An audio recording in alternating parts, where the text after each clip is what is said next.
എല്ലാവർക്കും ബുക്ക്ലെറ്റിൻ്റെ മറ്റൊരു മാരത്തോൺ സെക്ഷനിലേക്ക് സ്വാഗതം.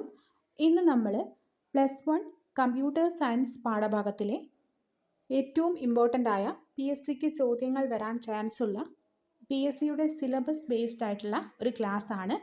അപ്പോൾ 11th SCRT ടെക്സ്റ്റ് ബുക്കിൽ നിന്നാണ് നമ്മൾ ഇന്ന് പഠിക്കാൻ പോകുന്ന കാര്യങ്ങളെല്ലാം എടുത്തിരിക്കുന്നത്. SCRT ഭാഗത്തു നിന്നും NCERT ഭാഗത്തു നിന്നുമാണ് ഇപ്പോൾ നമ്മുടെ PSC ചോദ്യങ്ങളിൽ ഒട്ടനവധി ചോദ്യങ്ങൾ വരുന്നത്. അപ്പോൾ നമുക്ക് വീഡിയോയിലേക്ക് കടക്കാം. കമ്പ്യൂട്ടർ ശൃംഖല അഥവാ കമ്പ്യൂട്ടർ നെറ്റ്വർക്ക് ഒരു വിനിമയ ഇലക്ട്രോണിക് മാധ്യമത്തിലൂടെ പരസ്പരം ബന്ധിപ്പിച്ചിട്ടുള്ള കമ്പ്യൂട്ടറുകളുടെയും മറ്റ് കമ്പ്യൂട്ടിംഗ് ഹാർഡ്വെയർ ഉപകരണങ്ങളുടെയും ഒരു കൂട്ടമാണ് കമ്പ്യൂട്ടർ ശൃംഖല. ഈ ഉപകരണങ്ങൾക്ക് പരസ്പരം വിവരങ്ങൾ വിനിമയം നടത്തുവാനും നിർദ്ദേശങ്ങൾ കൈമാറുവാനും ഡാറ്റയും ഉപകരണങ്ങളും പരസ്പരം പങ്കിടുവാനും സാധിക്കുന്നു. ഒരു ശൃംഖലയിൽ ഉള്ള കമ്പ്യൂട്ടറുകളെ കേബിളുകൾ, ടെലിഫോൺ ലൈനുകൾ, റേഡിയോ തരംഗങ്ങൾ, ഇൻഫ്രാറെഡ് തരംഗങ്ങൾ, ഉപഗ്രഹങ്ങൾ ഇവയിലേതെങ്കിലും ഉപയോഗിച്ച് പരസ്പരം ബന്ധിപ്പിക്കാം. എന്തിനാണ് കമ്പ്യൂട്ടർ ശൃംഖല നമ്മൾ ഉപയോഗിക്കുന്നത്? ഇതിൻ്റെ ആവശ്യകത എന്താണ്? ഒരു കമ്പ്യൂട്ടർ ശൃംഖലയ്ക്ക് ഉത്തമ ഉദാഹരണമാണ് ഇൻ്റർനെറ്റ്, ഇമെയിൽ, ഓൺലൈൻ പത്രങ്ങൾ, ബ്ലോഗുകൾ, ചാറ്റിംഗ്, ഇൻ്റർനെറ്റ് അധിഷ്ഠിത സേവനങ്ങൾ തുടങ്ങിയവ ഇല്ലാത്ത ഒരു ലോകത്തെക്കുറിച്ച് നമുക്ക് ചിന്തിക്കാൻ കഴിയില്ല. പരസ്പരം ബന്ധിപ്പിച്ചിട്ടില്ലാത്ത കമ്പ്യൂട്ടറുകൾ ഉപയോഗിക്കുന്നതിനേക്കാൾ പല മേന്മകളും പരസ്പരം ബന്ധിപ്പിച്ച കമ്പ്യൂട്ടറുകൾക്കുണ്ട്. Resource sharing, price performance ratio, communication, reliability, scalability അതായത് വിഭവം പങ്കുവയ്ക്കൽ, വിലപ്രകടന അനുപാതം, വിവരവിനിമയം, വിശ്വാസ്യത, വിപുലീകരിക്കാനുള്ള സാധ്യത ഇവയെല്ലാമാണ് പരസ്പരം ബന്ധിപ്പിച്ചിരിക്കുന്ന കമ്പ്യൂട്ടറുകളുടെ സവിശേഷത. എന്താണ് വിഭവം പങ്കുവയ്ക്കൽ? കമ്പ്യൂട്ടർ ശൃംഖലയിൽ ലഭ്യമായ ഹാർഡ്വെയറും സോഫ്റ്റ്വെയറും പങ്കിടുന്നതിനെയാണ് വിഭവങ്ങളുടെ പങ്കുവയ്ക്കൽ എന്നതുകൊണ്ട് അർത്ഥമാക്കുന്നത്. ഉദാഹരണത്തിന് ഒരു കമ്പ്യൂട്ടറിൻ്റെ DVD ഡ്രൈവിൽ നിന്നാണ് ഒരു DVDയുടെ തുടക്കം അതായത് ഉള്ളടക്കം മറ്റൊരു കമ്പ്യൂട്ടറിലേക്ക് ഉപയോഗിക്കുന്നത്. അതുപോലെ മറ്റ് ഹാർഡ്വെയർ ഉപകരണങ്ങളായ ഹാർഡ് ഡിസ്ക്, പ്രിൻ്റർ, സ്കാനർ തുടങ്ങിയവയും സോഫ്റ്റ്വെയറുകളായ ആപ്ലിക്കേഷൻ സോഫ്റ്റ്വെയറുകൾ, ആൻറ്റിവൈറസുകൾ തുടങ്ങിയവയും കമ്പ്യൂട്ടർ ശൃംഖല വഴി പരസ്പരം പങ്കിടാം.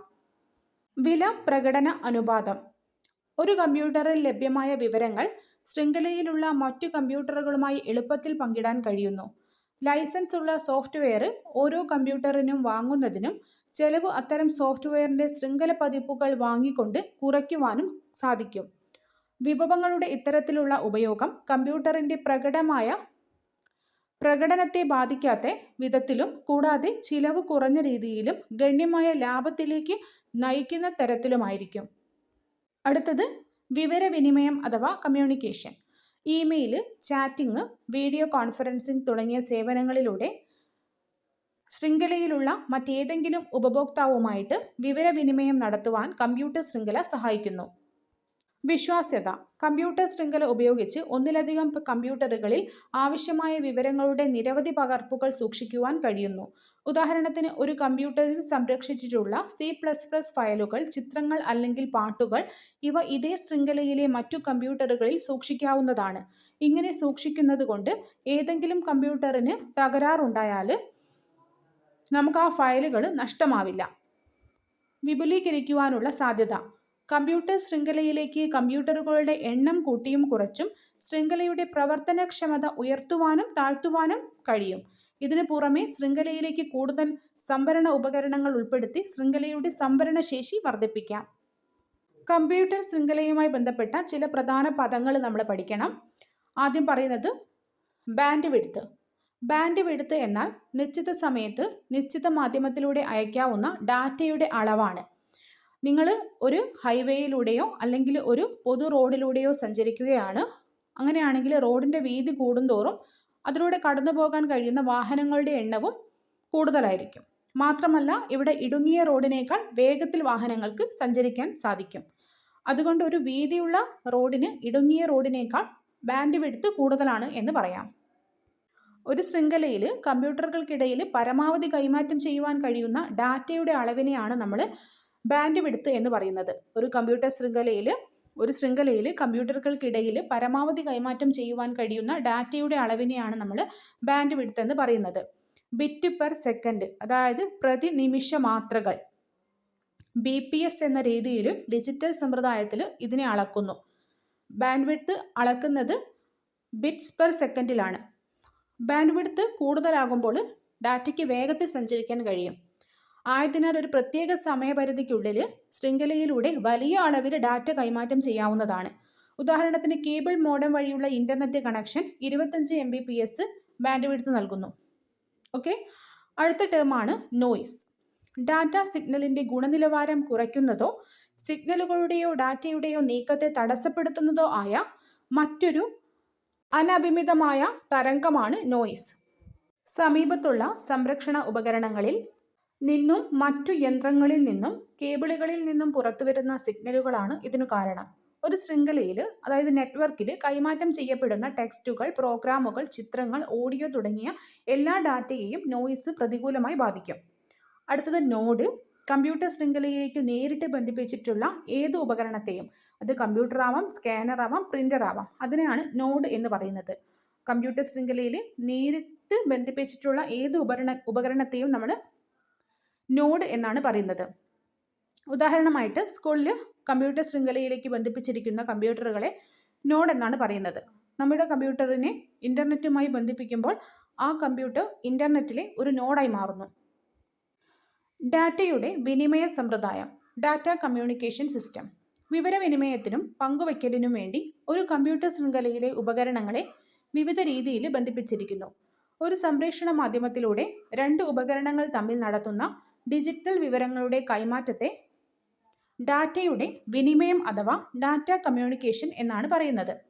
അതായത് ഒരു സംപ്രേഷണ മാധ്യമത്തിലൂടെ രണ്ട് ഉപകരണങ്ങൾ തമ്മിൽ നടത്തുന്ന ഡിജിറ്റൽ വിവരങ്ങളുടെ കൈമാറ്റലിനെ നമ്മൾ ഡാറ്റ വിനിമയം അഥവാ ഡാറ്റ കമ്മ്യൂണിക്കേഷൻ എന്നാണ് പറയുന്നത്. ഒരു ഡാറ്റയുടെ വിനിമയ സംവിധാനം നിർമ്മിക്കുന്നതിന് 5 അടിസ്ഥാന ഘടകങ്ങൾ ആവശ്യമാണ്. ആദ്യത്തേത് സന്ദേശം അഥവാ മെസ്സേജ്. വിനിമയം ചെയ്യേണ്ട പ്രധാന വിവരത്തെയാണ് നമ്മൾ മെസ്സേജ് എന്ന് പറയുന്നത്. ഇതിൽ ടെക്സ്റ്റുകൾ ഉണ്ടാവാം, ചിത്രങ്ങൾ ഉണ്ടാവാം, ഓഡിയോസ് ഉണ്ടാവാം, വീഡിയോസ് ഉണ്ടാവാം. അടുത്തത് പ്രേക്ഷകൻ അഥവാ സെൻഡർ. സന്ദേശം അയക്കുവാൻ ഉപയോഗിക്കുന്ന കമ്പ്യൂട്ടറിനെയും ഉപകരണങ്ങളെയും പ്രേക്ഷകനെന്നോ ഉറവിടമെന്നോ സംരക്ഷണ സാമഗ്രി എന്നോ വിളിക്കാം. ഇനി സ്വീകർത്താവ്, റിസീവർ. സ്വീകർത്താവ് എന്നത് സന്ദേശങ്ങൾ സ്വീകരിക്കുന്ന കമ്പ്യൂട്ടറോ അനുബന്ധ ഉപകരണങ്ങളോ ആവാം. മാധ്യമം അഥവാ മീഡിയം.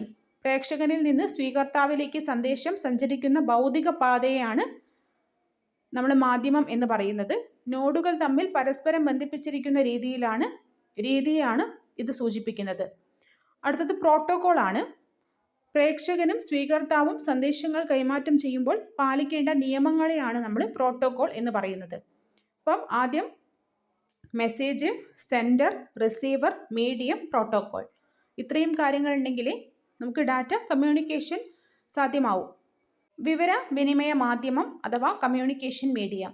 ഒരു ഉപകരണത്തിൽ നിന്ന് മറ്റൊന്നിലേക്ക് സന്ദേശം വഹിക്കുവാൻ കഴിയുന്ന ഒരു മാധ്യമമുണ്ടെങ്കിൽ മാത്രമേ ഡാറ്റയുടെ വിനിമയ പ്രക്രിയ പൂർണ്ണമാകുകയുള്ളൂ. ഒരു കമ്പ്യൂട്ടർ ശൃംഖലയിൽ ഡാറ്റ കൈമാറ്റം ചെയ്യുമ്പോൾ ഉപയോഗിക്കുന്ന മാധ്യമത്തെ വിവരവിനിമയ പാത അല്ലെങ്കിൽ വിനിമയ മാധ്യമം എന്ന് വിളിക്കാം. ഒരു കമ്പ്യൂട്ടർ ശൃംഖലയിൽ വിവരവിനിമയത്തിനായിട്ട് 2 തരത്തിലുള്ള മാധ്യമങ്ങളെ ഉപയോഗിക്കാം. ഗൈഡഡ് മാധ്യമവും അൺഗൈഡഡ് മാധ്യമവും.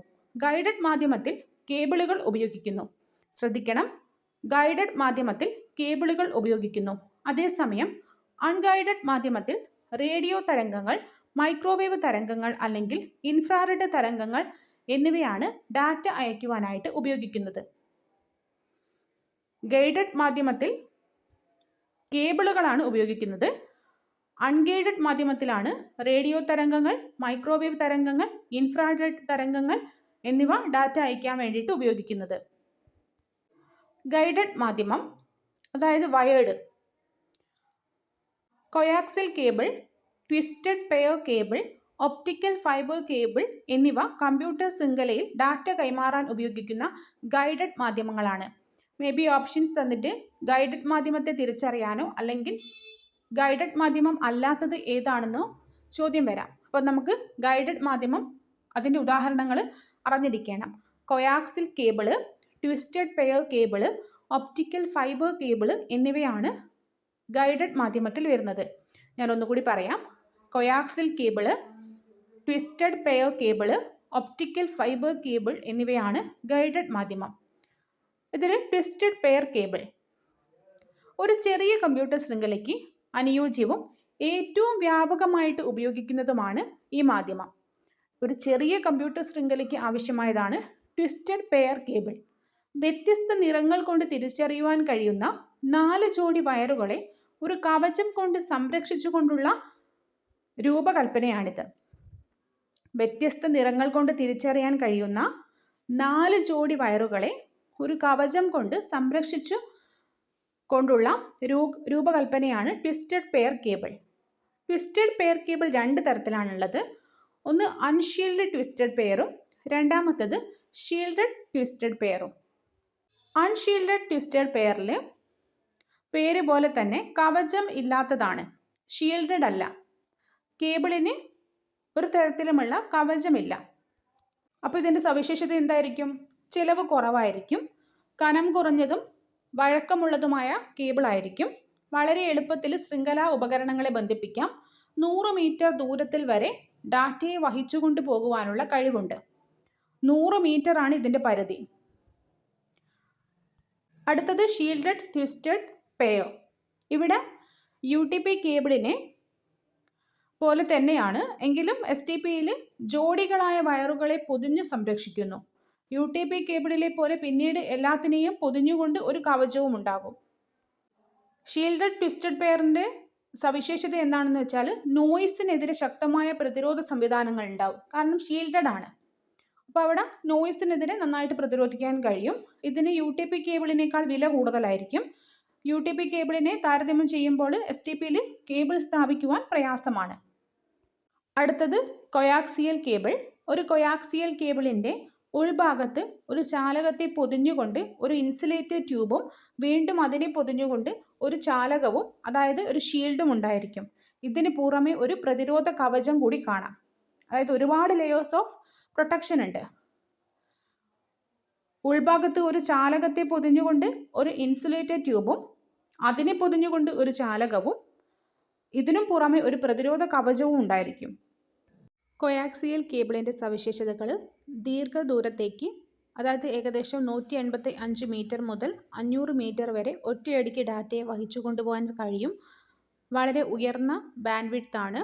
പുറം ചട്ട അഥവാ കവചമുള്ളത് കൊണ്ട് വളരെ കുറഞ്ഞ തോതിലുള്ള വൈദ്യുത കാന്തിക തരംഗങ്ങളുടെ തടസ്സപ്പെടുത്തൽ മാത്രമേ ഉണ്ടാകൂ. ട്വിസ്റ്റഡ് പെയർ കേബിളിനേക്കാൾ കനം കൂടിയ രൂപകൽപ്പനയാണിത്. ട്വിസ്റ്റഡ് പെയർ കേബിളിനേക്കാൾ വഴക്കവും കുറവാണ്. ട്വിസ്റ്റഡ് പെയറിനെ താരതമ്യം ചെയ്യുമ്പോൾ സ്ഥാപിക്കുവാനും പ്രയാസമാണ്. ഓക്കെ, ട്വിസ്റ്റഡ് പെയറിനേക്കാളും കനം കൂടുതലാണ്, വഴക്കം കുറവാണ്, സ്ഥാപിക്കാൻ പ്രയാസവുമാണ്. അടുത്തത് ഒപ്റ്റിക്കൽ ഫൈബർ കേബിളാണ്. ഡാറ്റയെ പ്രകാശകണികാ രൂപത്തിൽ ഒരു നീളം കൂടിയ കനം കുറഞ്ഞ കേബിൾ ട്യൂബിലൂടെ കടത്തിവിടുന്ന രൂപകൽപ്പനയാണ് ഒപ്റ്റിക്കൽ ഫൈബറുകൾക്കുള്ളത്.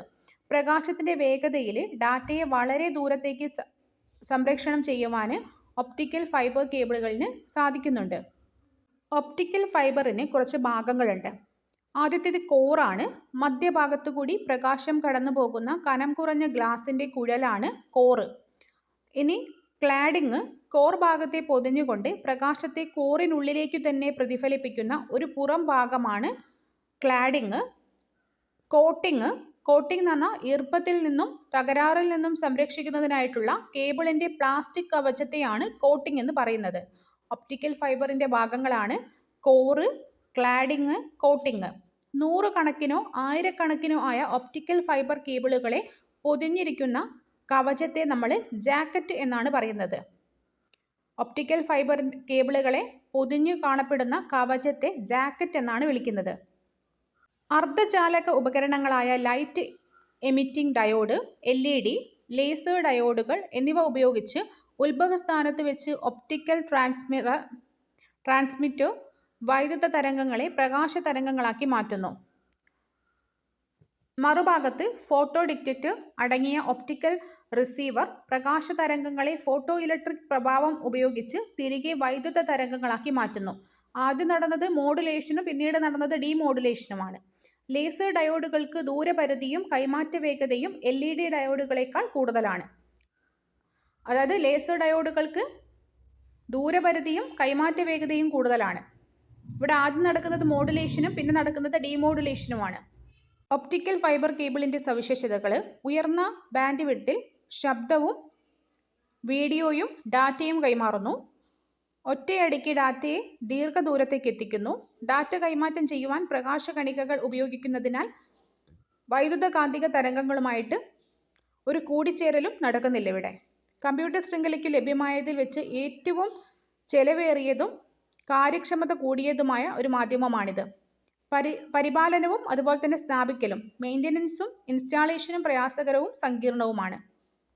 അടുത്തത് അൺഗൈഡഡ് മീഡിയമാണ്, അതായത് വയർലെസ് ആണ്. വൈദ്യുത കാന്തിക തരംഗങ്ങളാണ് വയർലെസ് വിവരവിനിമയത്തിനായിട്ട് കമ്പ്യൂട്ടർ ശൃംഖലയിൽ ഉപയോഗിക്കുന്നത്. തരംഗ ദൈർഘ്യത്തെ ഹെഡ്സ് എന്നും ആയിട്ടാണ് കണക്കാക്കുന്നത്. ഈ വിഭാഗത്തിൽ വയർലെസ് വിവരവിനിമയത്തിനായിട്ട് റേഡിയോ തരംഗങ്ങളും മൈക്രോ തരംഗങ്ങളും ഇൻഫ്രാറെഡ് തരംഗങ്ങളും ഉപയോഗിക്കുന്നുണ്ട്. റേഡിയോ തരംഗങ്ങൾ. റേഡിയോ വേവ്സിൻ്റെ ആവൃത്തി 3 കിലോ ഹെഡ്സിനും 3 ജിഗാ ഹെഡ്സിനും ഇടയിലാണ്.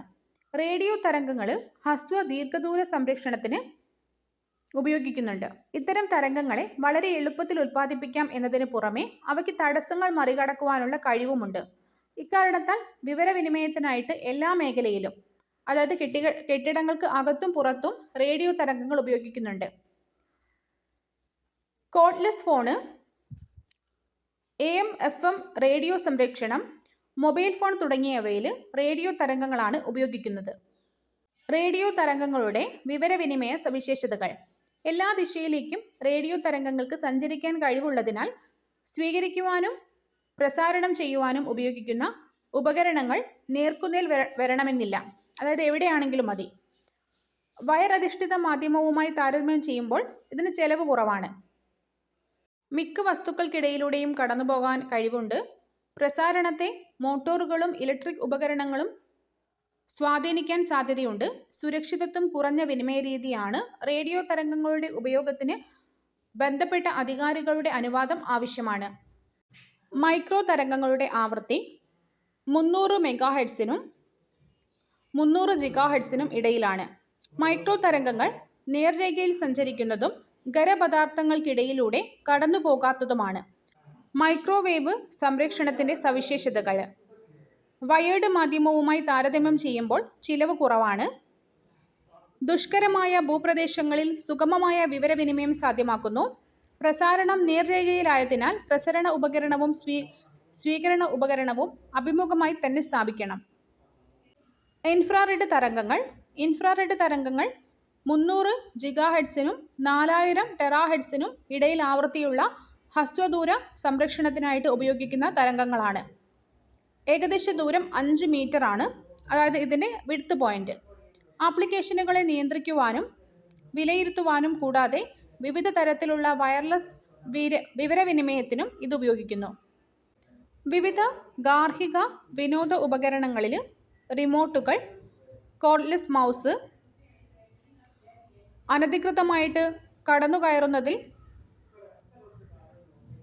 ശ്രദ്ധയിൽപ്പെടുത്തുന്ന ഉപകരണങ്ങൾ തുടങ്ങിയവയിൽ ഇൻഫ്രാറെഡ് തരംഗങ്ങളാണ് ഉപയോഗിക്കുന്നത്. ഇൻഫ്രാറെഡ് തരംഗങ്ങളുടെ സവിശേഷതകൾ. നേർരേഖയിലുള്ള വിവരവിനിമയം നടക്കുന്നതിനാൽ വിവരങ്ങൾ ചോർത്തപ്പെടുന്നില്ല. 2 ഉപകരണങ്ങൾക്ക് മാത്രമേ ഒരു സമയത്ത് വിവരവിനിമയം നടത്തുവാൻ സാധിക്കൂ. ഖരപദാർത്ഥങ്ങളെ മറികടക്കുവാനുള്ള കഴിവില്ല. എത്തിപ്പെടാവുന്ന ദൂരം കൂടുന്തോറും തരംഗശേഷി കുറയുന്നു. റേഡിയോ തരംഗങ്ങൾ ഉപയോഗിച്ചുള്ള വയർരഹിത വിനിമയ സംവിധാനം. ഇതിൽപ്പെടുന്നതാണ് ബ്ലൂടൂത്ത്. റേഡിയോ തരംഗങ്ങളാണ് ബ്ലൂടൂത്ത് സംവിധാനത്തിൽ ഉപയോഗിക്കുന്നത്. ഇതിൻ്റെ ആവൃത്തി 2.402 ജിഗാഹെഡ്സ് മുതൽ 2.480 ജിഗാഹെഡ്സ് വരെയാണ്. ഹ്രസ്വദൂര വിവരവിനിമയത്തിന് ഉപയോഗിക്കുന്ന വയർലെസ് ഉപകരണങ്ങളിൽ ഏകദേശം 100 മീറ്ററാണ് ഇതിൻ്റെ വിഡ്ത്ത്. സെൽഫോണിലും ലാപ്ടോപ്പിലും മൗസിലും കീബോർഡിലുമെല്ലാം ബ്ലൂടൂത്ത് കണക്ട് ചെയ്യാവുന്നതാണ്. ബ്ലൂടൂത്തിൻ്റെ വിനിമയ സവിശേഷതകൾ. വിവരവിനിമയം നടത്തുവാൻ നേർരേഖയിൽ പ്രസരണ ഉപകരണങ്ങൾ സ്ഥാപിക്കേണ്ട ആവശ്യമില്ല. ബ്ലൂടൂത്ത് ഉപയോഗിച്ച് ഒരേ സമയം 8 ഉപകരണങ്ങളെ വരെ ബന്ധിപ്പിക്കാം. വേഗത കുറഞ്ഞ വിനിമയ മാർഗമാണിത്, അതായത് 1 Mbps വരെ. അടുത്തത് വൈഫൈ ആണ്.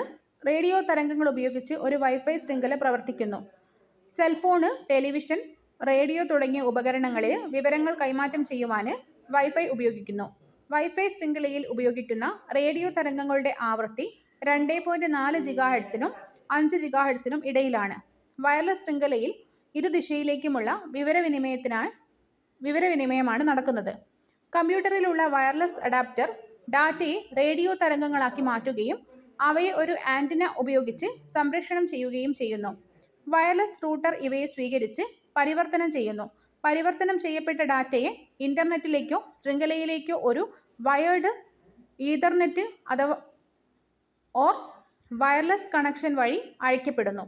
ഇതുപോലെ ഇന്റർനെറ്റ് വഴി ലഭിക്കുന്ന ഡാറ്റ റൂട്ടർ വഴി കടന്നു പോവുകയും അവ റേഡിയോ തരംഗങ്ങളാക്കി ഒരു കമ്പ്യൂട്ടറിലുള്ള വയർലെസ് അഡാപ്റ്റർ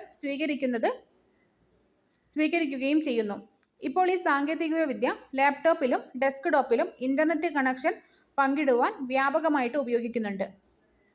വൈഫൈ പ്രസരണത്തിന്റെ സവിശേഷതകൾ: ഉപകരണങ്ങൾ തമ്മിലുള്ള നേർക്കാഴ്ച ഇവിടെ സാധ്യമല്ല അല്ലെങ്കിൽ ആവശ്യമില്ല. സംപ്രേഷണത്തിന് വേഗത 54 Mbps വരെയാണ്. ഒരേ സമയം കൂടുതൽ ഉപകരണങ്ങളെ വൈഫൈ ഉപയോഗിച്ച് ബന്ധിപ്പിക്കാം. 114 മീറ്റർ അഥവാ 375 അടി വരെയാണ് വിനിമയത്തിന് സാധിക്കുക. WiMAX, world wide interoperability for microwave access എന്നാണ് ഇതിൻ്റെ പൂർണ്ണരൂപം. ബ്രോഡ്ബാൻഡിൻ്റെയും വയർലെസ്സിൻ്റെയും സവിശേഷതകൾ സംയോജിപ്പിച്ച് വൈമാക്സിന് രൂപം കൊടുത്തിരിക്കുന്നത്. വൈമാക്സിൻ്റെ ആവൃത്തി 2 GHz മുതൽ 11 GHz വരെയാണ്. വൈമാക്സിൻ്റെ ആവൃത്തി 2 GHz മുതൽ 11 GHz വരെയാണ്. വൈമാക്സ് അതിവേഗത്തിലും ദീർഘദൂരത്തിലും ഇന്റർനെറ്റ് ഉപയോഗം സാധ്യമാക്കുന്നു. അടിസ്ഥാന തലത്തിൽ വൈമാക്സിന് 2 തരത്തിലുള്ള സജ്ജീകരണങ്ങളാണുള്ളത്. സേവനദാതാവ് സാങ്കേതികവിദ്യ വിന്യസിക്കുവാനായിട്ട് ഒരു പ്രത്യേക മേഖലയിൽ ഉപയോഗിച്ചിരിക്കുന്ന ഉപകരണങ്ങളും ഉപഭോക്താവ് സ്ഥാപിച്ചിരിക്കുന്ന സ്വീകരണ ഉപകരണങ്ങളും ചേർന്നതാണ് ബേസ് സ്റ്റേഷൻ. ഇതിൻ്റെ സവിശേഷതകൾ: 100 കണക്കിന് ഉപഭോക്താക്കൾക്ക് ഒരു സംപ്രേഷണ നിലയവുമായി ബന്ധപ്പെടുവാൻ കഴിയുന്നു. 45 കിലോമീറ്റർ പരിധിയിൽ 70 Mbps വരെ വേഗത്തിൽ വിവരവിനിമയം നടക്കുന്നു. ഉപകരണങ്ങൾ തമ്മിൽ നേർരേഖയിലുള്ള വിനിമയം ഇവിടെ ആവശ്യമില്ല. സംപ്രേഷണത്തെ മഴ, കാറ്റ് തുടങ്ങിയ പ്രതികൂല കാലാവസ്ഥ തടസ്സപ്പെടുത്തുന്നു. അമിതമായിട്ട് ഊർജം ഉപയോഗിക്കുന്നു. സ്ഥാപിക്കുവാനും പ്രവർത്തിക്കുവാനുമുള്ള ഉയർന്ന ചെലവ്. വൈമാക്സിൻ്റെ സവിശേഷതകളാണ്: 100 കണക്കിന് ഉപഭോക്താക്കൾക്ക് ഒരു സംരക്ഷണ നിലയവുമായിട്ട് ബന്ധപ്പെടാൻ കഴിയും. 45 കിലോമീറ്റർ പരിധിയിൽ 70 Mbps വരെ വേഗത്തിൽ വിവരവിനിമയം നടത്താൻ സാധിക്കും. ഉപകരണങ്ങൾ തമ്മിൽ നേർരേഖയിലുള്ള വിനിമയം ഇവിടെ ആവശ്യമില്ല. സംരക്ഷണത്തെ മഴ, കാറ്റ് തുടങ്ങിയ പ്രതികൂല കാലാവസ്ഥകൾ തടസ്സപ്പെടുത്തുന്നുണ്ട്. അമിതമായിട്ട് ഊർജം ഉപയോഗിക്കുന്നു. സ്ഥാപിക്കുവാനും പ്രവർത്തിപ്പിക്കുവാനും ഉയർന്ന ചെലവാണ്. ഉപഗ്രഹ സംപ്രേഷണം. ദീർഘദൂര വിനിമയത്തിന് ഉപഗ്രഹ ശൃംഖല ഉപയോഗിച്ച് ഡാറ്റ കൈമാറ്റം ചെയ്യപ്പെടുന്നു. സാധാരണയായിട്ട് ഡാറ്റ നേർരേഖയിലാണ് സഞ്ചരിക്കുന്നത്. ആയതിനാൽ ഭൂമിയെ വലം വെച്ച് വിദൂരതയിലുള്ള ഉദ്ദേശ്യ ലക്ഷ്യത്തിൽ എത്തുവാനുള്ള കഴിവ് ഡാറ്റയ്ക്കുണ്ടാവില്ല. ഇങ്ങനെയുള്ള സന്ദർഭങ്ങളിൽ ഡാറ്റയെ ഭൂസ്ഥിര ഉപഗ്രഹങ്ങളിലേക്ക് അയക്കുകയും ഉപഗ്രഹം അടുത്ത ഉപഗ്രഹങ്ങളിലേക്കോ വിദൂരതയിലുള്ള ലക്ഷ്യത്തിലേക്കോ എത്തിക്കുകയും ചെയ്യുന്നു.